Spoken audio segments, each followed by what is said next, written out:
Mr. Speaker, the President of the United States.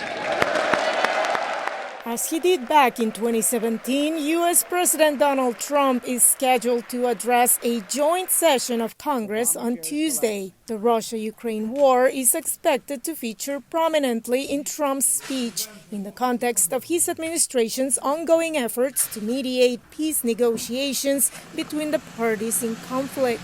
I'm looking for peace. We're not looking to go into a 10-year war and play games. We want peace.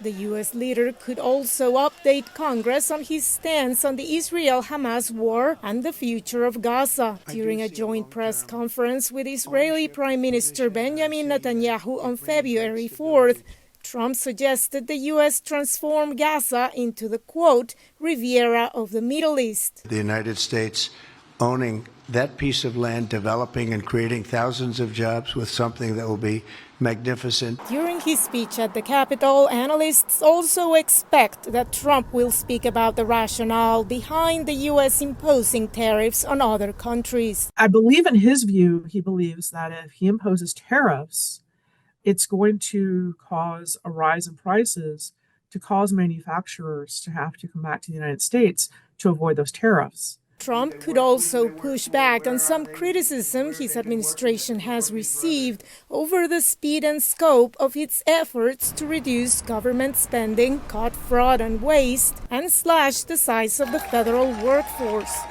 I think he's going to talk about it as a cost-saving measure.